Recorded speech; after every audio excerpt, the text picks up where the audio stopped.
Karena apapun namanya kan kue kekuasaan yang mereka perebutkan. Sehingga siapa sih yang punya pisau pemotong kuehnya?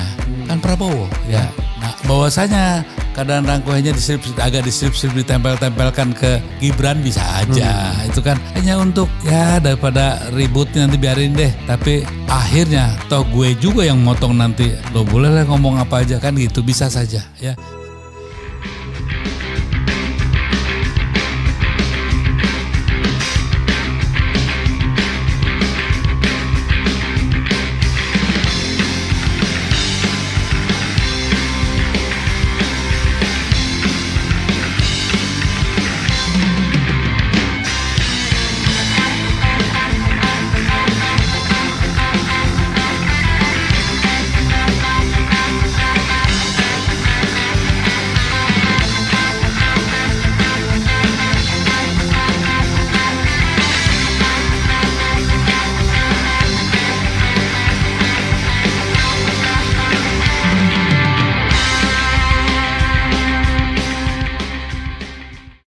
Mas Eros, saya mau bicara mengenai, pasti Mas Eros orang yang sangat concern pada perkembangan politik yang mutakhir.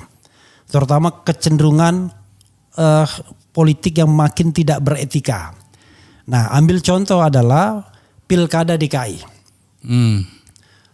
Ada gejala semua kekuatan politik mau disatukan yang namanya Kim Plus. Kim Plus itu Koalisi Indonesia Maju Plus. Kita tahu Kim itu isinya sudah Gerindra, Golkar, PAN, Demokrat. Itu partai yang parliamentary threshold. Minta ditambah lagi 3 partai pendukung perubahan. Yaitu PKB, PKS, dan Nasdem. Kalau itu terjadi, maka tidak akan ada calon lebih dari 1. Karena PDIP dengan 15 kursinya plus P3 plus Perindo dengan masing-masing 1 kursi, itu baru 17, tidak cukup 22. Apa komentar Mas Eros Jarot? Karena itulah yang sedang diupayakan oleh paling tidak melalui pernyataan Dasko, pernyataan elit-elit dari Kim. Silakan. Ya kalau saya lihat ya, kalau saya cukup kenal Mas Prabowo gitu ya. Oh, saya kenal dia lah. Sangat disayangkan karena saya tidak melihat Bowo itu terlalu serakah seperti itu ya. Sehingga desain ini mungkin akan merugikan dia menurut saya. Ya. Karena kan di awal dia masuk pemerintahan digelarkanlah karpet yang busuk gitu ya. Sehingga waktu masuk istana juga akan tersandung-sandung karpet yang busuk ini gitu kan. Sayang. Sebetulnya akan lebih bagus dia tidak terlalu berkonsentrasi ya untuk hanya DKI. Karena menjadi concern yang lebih penting kan bukan DKI ya. Tapi apakah dia nanti menginjakan kakinya di kota yang baru itu, ibu kota yang baru dengan segala kesiapan dan tidak kesiapannya. Kan? Ini yang lebih penting karena menurut saya jangan lagi ditambah hal-hal yang sebenarnya tidak terlalu menguntungkan dia menurut saya ya. Kalau umpamanya nanti terjadi hanya lawan kotakan, ini kalau nggak ada lawan kotak atau dia ciptakan lagi boneka. Belum tentu, gaya juga seperti di Solo kan. Ya tapi nggak bisa lagi calon independen. Iya, enggak. Udah tutup. Kan yang ada di pikirannya kan seperti itu ya. Tapi karena semuanya tertutup jadi tinggal lawan kotak. Akan sangat buruk ya buat karpet yang digelar untuk mengantar dia ke istana. Nah, ini pertanyaan, apakah nanti Mas Bowo ini mau meneruskan ya, hal-hal yang sudah dikritisi banyak pihak ya tentang apa yang sudah dilakukan Pak Jokowi. Tentunya yang baik-baik haruslah, enggak masalah ya. Tapi memang catatan-catatan merah itu yang di 2 tahun terakhir ini ya, bahkan yang paling nyata itu di 6 bulan terakhir ini sangat-sangat luar biasa. Sehingga kalau itu tidak menjadi catatan khusus oleh Mas Prabowo ya atau presiden akan datang, ini tidak menguntungkan. Jadi selamanya dia dalam satu perahu yang selalu oleng nantinya. Buat saya itu tidak menguntungkan. Sehingga apa yang sebetulnya diinginkan berprestasi tidak akan. Contohnya Jadi kalau umpamanya dia memilih KN contohnya, itu persoalan dia kan gak gampang. Dia harus waktunya pasti tersita satu ya. Bagaimana sinkronisasi aja dulu deh ya toh. Bagaimana perpindahan ini dan pola komunikasinya gimana antar departemen yang baru di sana gitu ya. Dan juga adaptasi kultural ya, lingkungan dan seterusnya itu masih jadi masalah besar. Sehingga untuk berprestasi dia sempit ruangnya ya. Hanya ngurusin masalah perpindahan ini ya, dan juga sinkronisasi dan adaptasi dan seterusnya, adjustment dan seterusnya. Sehingga nanti orang bilang, wah beda ya, kok nggak berprestasi apa-apa nih. Jadi siapa yang dapat nilai yang terbaik, ya kan? Oke, tapi ada dua hal, Mas. Kan tadi kan opini Mas Eros, ya kan? Ya. Bukan opini. Itu harapan Mas Eros. Mudah-mudahan Prabowo nggak begitu kan begitu. Lalu IKN. Pertanyaan saya adalah, kalau yang tidak opini gimana? Apakah Prabowo akan meniru dalam kasus DKI? Cara Jokowi atau mengikuti Jokowi? Dan kemudian yang kedua ya, soal IKN. Kalau saya sebagai kawan dia ya saya bilang, terus loh Mas Bowo, atau saya manggil dia Wo ya gitu, udah pilihlah terserah. Ini kapal yang membuat kamu nanti oleng selama 5 tahun. Ya. Ini kapal yang bisa kamu kendalikan. Tinggal pilih kan. Kalau dia membawa oleng ya udahlah ikuti aja apa yang diminta Jokowi sekarang, karena dia seyogianya tidak terlibat dalam pertanggungjawaban Jokowi sebagai presiden. Ya. Dia hanya bertanggung jawab pada departemen yang dia pimpin aja cukup, ya kan? Tapi kalau dia melibatkan diri untuk menjadi apa ya, the late hero gitu, yang kesiangan dia, pahlawan kesiangan, ya dia harus menanggung juga akibat bahwa dosa-dosa yang ada dan sudah dinyatakan ada oleh beberapa pihak nih, apa dia juga mau jadi ikut menanggung beban itu? Kalau menurut saya rasanya kok tidak perlu. Oke, tidak perlu. Cuma masalahnya adalah yang membicarakan soal Kim Plus ini dan berusaha menarik kubu lawannya ini, itu orang Gerindra sendiri, Dasko kemana-mana ya, bahkan dia ke Habib Rizik untuk, kan orang tahu lah, kita kan tidak bodoh untuk melihat sinyal-sinyal seperti itu. Dan kalau Dasko sudah berjalan, masa sih tidak atas endorsement Prabowo? Ya, tapi kita harus melihat beginilah, kan dia tahu siapa yang dia hadapi, ya. Jadi sampai bulan Oktober, ya, itu masih kekuasaan itu masih full. Oke. Ya. Dan itu realita ya. Oke. Bahkan sampai September akhir itu masih sangat full. Dia sebagai panglima tertinggi, gitu, dia bisa perpu kalau setiap saat dia bisa dikeluarkan. Mungkin dekret juga dengan tujuan yang lain gitu ya. Bisa juga semua itu bisa terjadi. Sehingga ada juga sekali rumornya orang-orang yang pemain di tingkat tertentu gitu ya. Belum tentu ini ada pelantikan dan seterusnya yang bukan dari kacamata paranormal ya. Tapi hitungan politik. Itu juga menjadi perhitungannya Prabowo toh. Dan dia juga, orang bayangkan ya, saya juga kaguman saya tuh begini. Berapa kali dia udah kalah lo ya. Masih maju berarti kan punya mental dan punya kesabaran. Ya. Bahwasanya memang banyak orang bahwa kelemahannya dia controlling emotion gitu ya. Mengontrol emosinya salah satu kelemahan. Tapi itu kan kelemahan yang mungkin dari sekian perjalanan dia pelajari ya. Sehingga melangkah mundur selangkah gitu ya, tapi kita akan melakukan loncatan. Saya pikir saya juga tidak berani menyimpulkan bahwa apakah Dasko 100% representing ya the future of Bowo politik, nah, atau mungkin adaptasi sampai Oktober ini gitu kan, sehingga mungkin setelah itu ada cerita babak baru. Kalau misalnya adaptasi sampai Oktober, Mas ya. Kita tahu pendaftaran 27 sampai 29 Agustus ini, maka kan luka politiknya bisa 5 tahun ke depan juga kalau seandainya itu makanya terjadi. Kan pilihan tergantung Prabowo toh. Apakah dia milih yang ini atau yang itu. Sehingga kalau kita kelompok teman-teman yang pro demokrasi berharap ya, janganlah mengambil risiko terlalu jauh ya. Ya. Kita kan berharap juga presiden yang akan datang bisa lebih baik, ya kan. Artinya baik itu artinya satu kan, mau berantas korupsi secara total ya, itu kan menjadi trademark utama nantinya, ya, yang akan dilabelkan ke presiden yang akan datang, atau meneruskan ya the corrupted society loh, bukan hanya government lagi, society. Gitu. Ini akan terus dibangun, atau dia melakukan tindakan yang luar biasa sehingga itulah menjadi legasinya.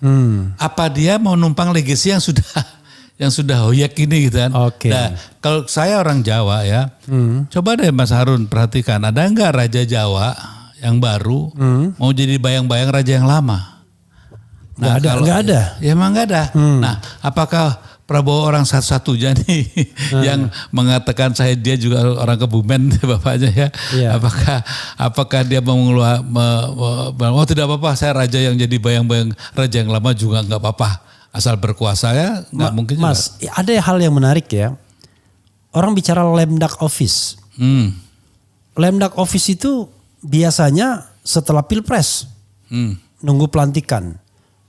Kita tahu bahwa kemenangan Prabowo ini bahkan sudah dikonfirmasi hari pertama pemilihan 14 Februari itu. Let's say kalau mau ofisialnya 20 Maret. Let's say setelah putusan MK 24 April.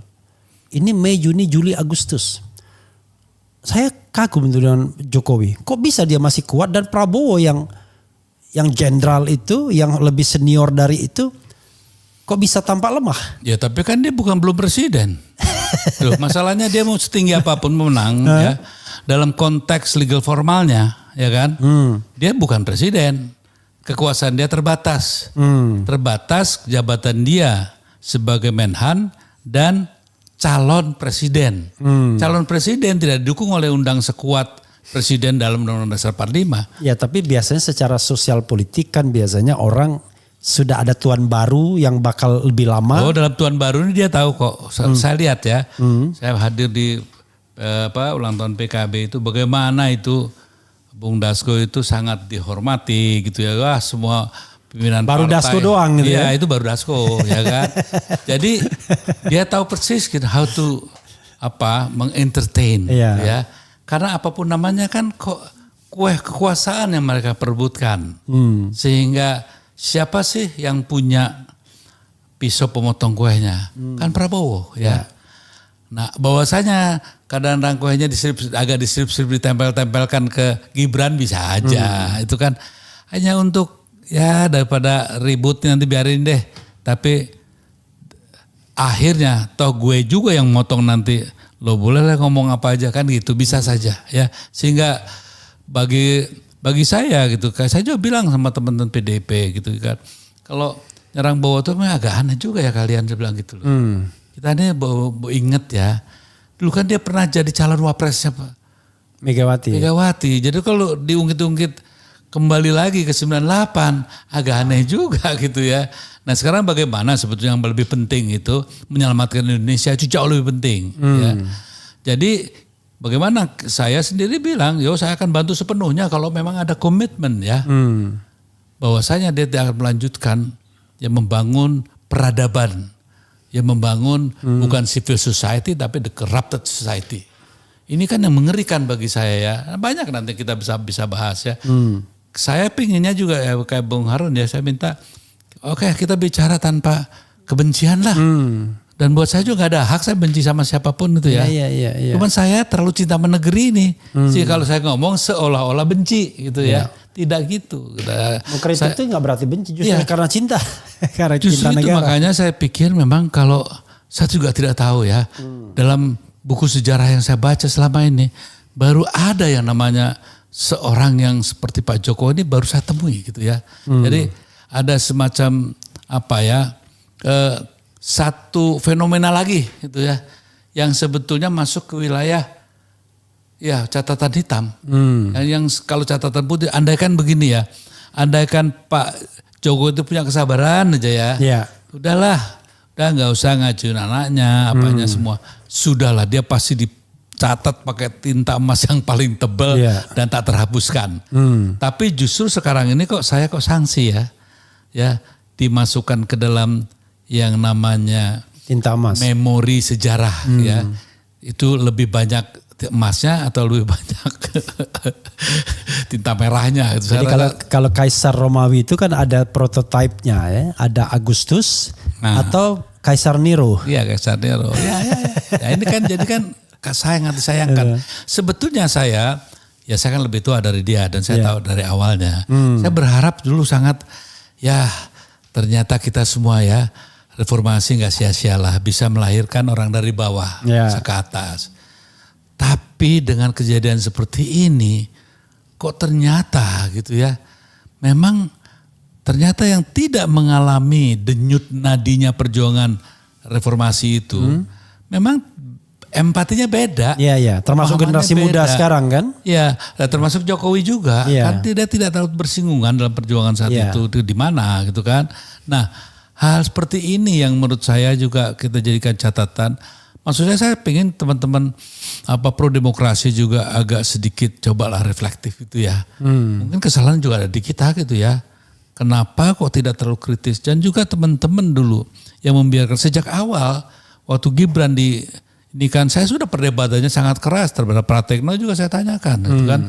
Walaupun jawabannya kan tidak ada undang-undang yang dilanggar dulu. Memang yang mana ini etika. Kalau undang-undang lahir tanpa etika, hukum tanpa dia etika. bilang undang-undang tidak dilanggar. Jelas ada undang-undang yang dilanggar. Itu kan termasuk KKN. KKN ya? Iya KKN, tapi kan itu maksudnya yang secara telak mengatakan, dia kan harusnya telak gitu loh ya. Tidak interpretatif sifatnya dibilang. Loh, kalau memang orang yang tidak terlibat dalam gerakan KKN waktu itu anti KKN memang tidak bisa menjual itu. Sedangkan kolusi ya kan, itu KKN itu kan korupsi, nepotisme. Itu jelas itu sebagai bagian yang dititipkan oleh perjuangan reformasi di pundak para legislator saat itu. Dan disepakati bahwa itu menjadi komitmen loh ya dari seluruh pemimpin bangsa ini ke depan untuk melaksanakannya. Nah, pada saat itu diredakan juga pada diem kok gitu ya. Nah sekarang ini sudah gini baru rame-rame itu yang sangat saya sayangkan. Sudahlah kalau sekarang ini kita dihadapkan pada realita presiden terpilihnya Bowo. Nah wakil presidennya adalah Gibran. Tapi apakah kita bisa menerima begitu saja? Kalau Gibran mungkin masih banyak masalah yang kita bisa persoalkan ya. Kalau Prabowo less deh ya. Oke, tapi ini Mas Eros menarik ya.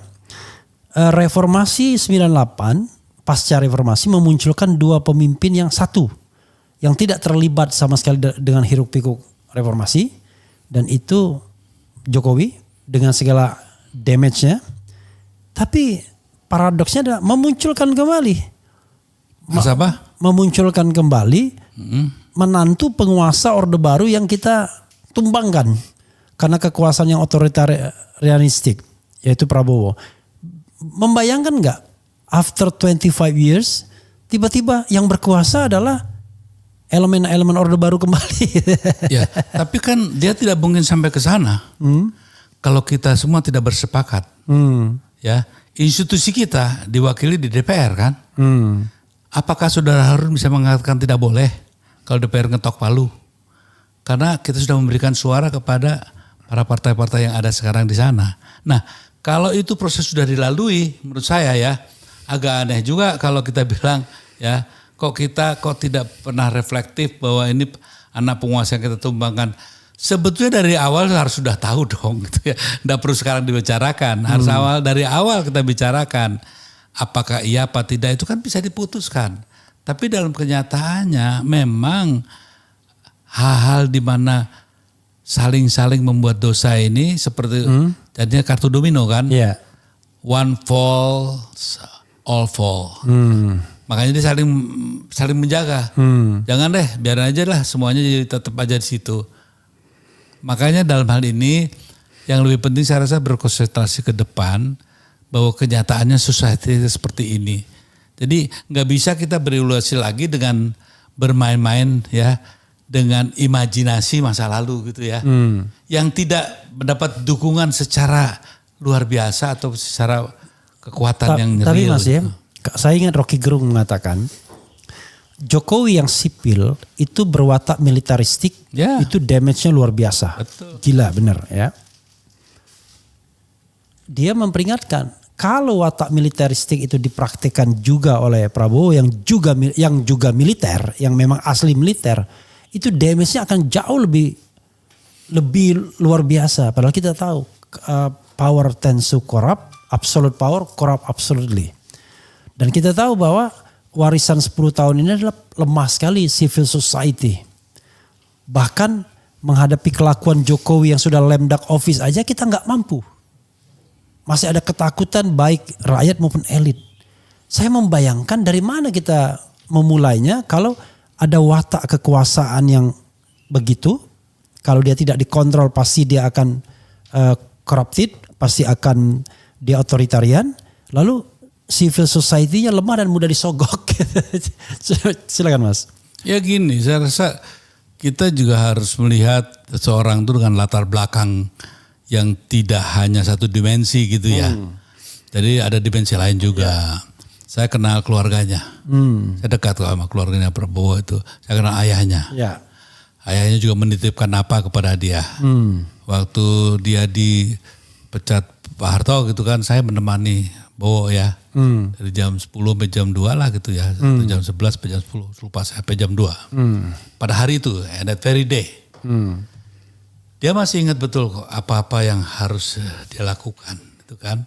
Jadi memang bahwasanya kita tidak boleh 100% ya, menganalisa itu, bahwa analisa itu akan berjalan seperti apa yang kita analisa gitu kan. Dan kan masih ada probabilitas. Apa yang dikatakan oleh Rocky Gerung juga bisa dipatahkan. Kenapa? Hitler dari pasukan mana dia, ya kan? Lihat ya lebih gilanya lebih nyata. Itu bahkan mendunia ya. Fenomenal, jadi fenomena yang luar biasa. Artinya itu salah satu catatan yang bisa kita perbandingkan. Bahwa tidak selalu begitu. Artinya probabilitas ada, tapi ada juga kan faktual sejarah mencatat hal seperti itu juga ada. Sehingga menurut saya memang Prabowo ini contohnya. Kenapa dia sangat Islami gitu ya kan ya. Ya, karena memang keluarganya juga kan ibunya Kristen, ada adanya taat yang baik, Kristen yang baik. Di keluarganya juga ada salah satu ponakannya juga ada yang Islam. Jadi dia juga ingin menunjukkan bahwa I'm a good Muslim. Bapaknya kan Muslim, ibunya Kristen itu kan. Sehingga tidak mau dia terhimbas. Sumitro itu Muslim? Iya Pak, ya bapaknya Muslim lah. Oke. Ibunya yang Kristen, kan Manado ya. Kalau Pak Mitro kan orang Kebumen ya, dari Banyumas lah, Banyumas itu kan. Nah, jadi dia juga ingin menunjukkan itu. Kedua, dia ingin merah putih. Karena ada latar belakang sejarah keluarga kan. PRRI dan seterusnya. Sehingga menunjukkan, saya juga merah putih.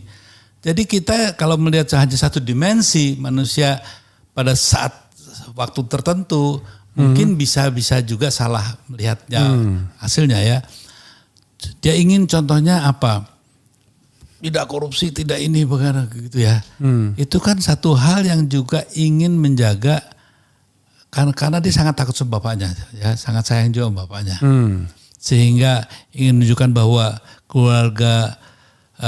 keluarganya keluarga Sumitro itu bukan koruptor gitu kan. Dan Pak Mitro yang mengatakan 30% anggaran dikorup itu waktu zaman Orde Baru sudah. Ya. Makanya dia juga, saya sering ngomong sama dia.